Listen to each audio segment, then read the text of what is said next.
They thought the land was abandoned. They thought the owner was gone. They thought a quiet woman living alone wouldn't fight back. So they built 100 homes on her property, confident, unchecked, untouchable. But Evelyn Caldwell wasn't just a retired nurse with a modest house on the edge of town. She was the last living heir of a family that had worked the soil for generations.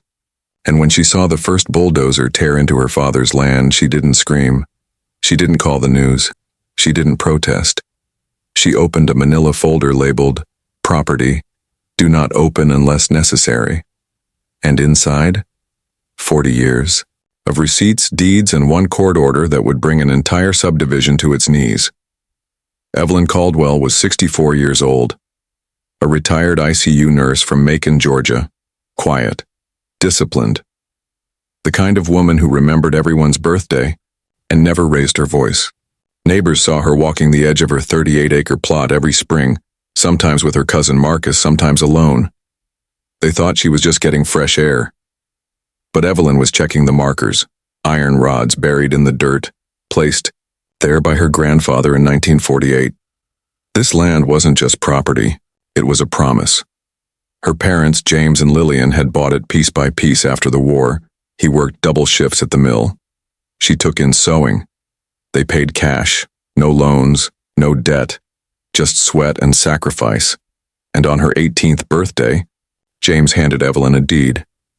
"This is yours," he said. "Land is the only thing they can't make more of." She never forgot those words. And for 46 years she protected it, quietly, faithfully, like a soldier guarding a silent post. The property sat on the outskirts of a growing suburb. Not prime real estate, not yet. Just trees, red clay, and a small creek that ran through the back. Developers called it underutilized. To Evelyn, it was sacred. She remembered chasing fireflies there as a girl, listening to her father hum gospel songs while fixing a fence, planting a dogwood tree the day her mother passed. She didn't build on it. She didn't sell. She preserved it, paid the taxes. Every January kept the documents in a fireproof safe and had her attorney, Daniel Reeves, review the title every 3 years. "You're overprepared," Daniel once joked. "Maybe," she replied, "but I'd rather be ready than sorry." That habit, foresight, diligence, quiet vigilance, and had carried her through decades in the ER. And now, it would save her life's inheritance. In 2020, Evelyn started noticing surveyors near the county road. Flyers appeared in mailboxes. Linden Grove Estates, luxury living coming soon. She drove into Macon, reviewed the county records herself, and found a discrepancy. Parcel 1429, her land, was listed as unclaimed pending review.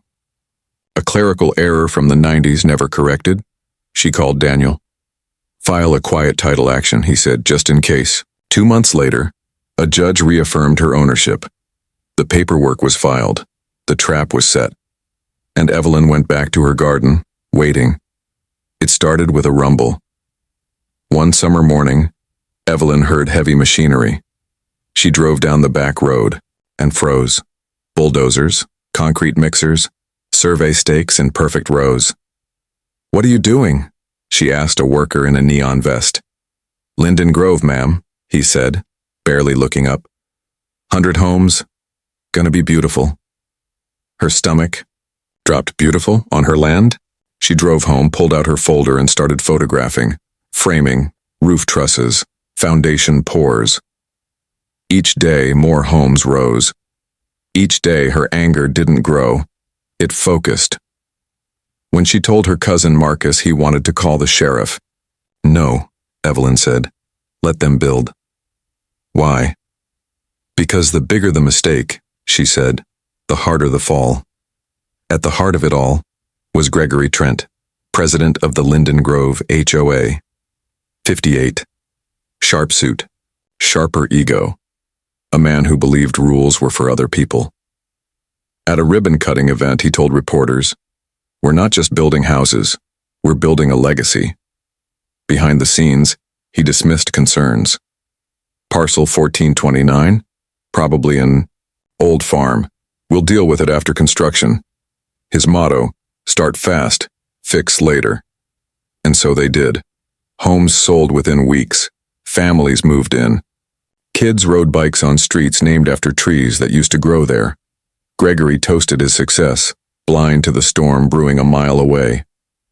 He never saw Evelyn coming, because to him, she was just another retiree, invisible, irrelevant, powerless. He couldn't have been more wrong. While Gregory celebrated, Evelyn worked. Every evening she sat at her kitchen table organizing evidence, photos, dates, tax receipts, certified deeds. She labeled each document, cross-referenced county records, had Daniel draft a cease and desist letter. When the HOA ignored it, she filed suit. The complaint was 47 pages long, a timeline of stewardship no judge could ignore. Meanwhile, Gregory laughed. "She's bluffing," he told his board. "No retiree can fight us." But Evelyn wasn't bluffing. She had prepared for this moment for decades. She didn't need a spotlight. She didn't need revenge. She just needed the truth to be seen. And the truth was in the paperwork. Clean. Unbroken. Undeniable. The trap wasn't built overnight. It was built with patience, precision, and the quiet strength of a woman who knew what mattered. The first family was the Hendersons, Mark, Sarah, and their twin girls. They'd saved for 10 years. When they toured the model home, Sarah cried. "This is where we'll raise them," she said. On the next street, Jasmine and Malik Thompson moved in, a young couple, first home, baby on the way.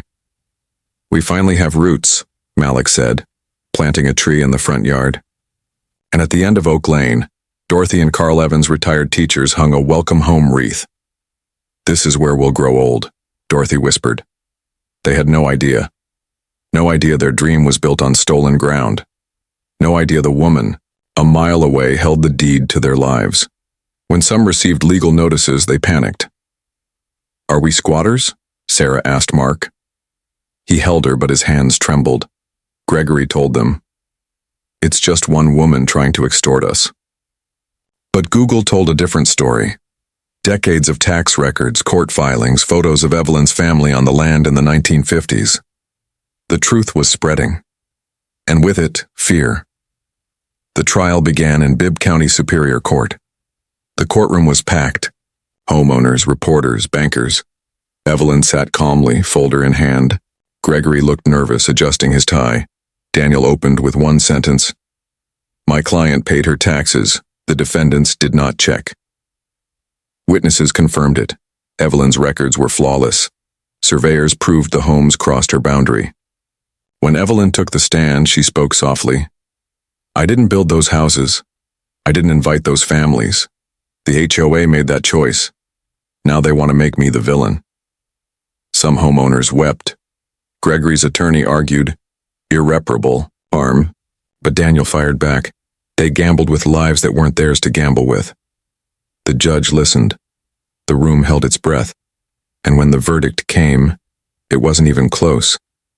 The court recognizes Mrs. Caldwell as the rightful owner. The words echoed.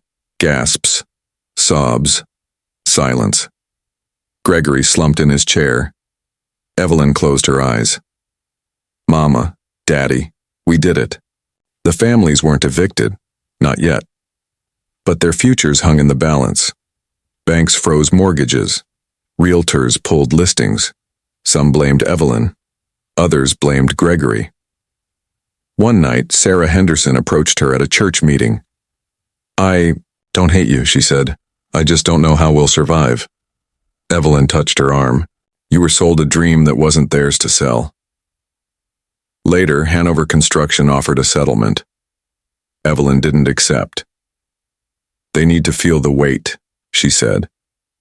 But she wasn't heartless. She met with families, listened, explained. "I'm not your enemy," she said. "The ones who lied to you are." For the first time, many saw her not as a threat, but as a woman who had been wronged, just like them.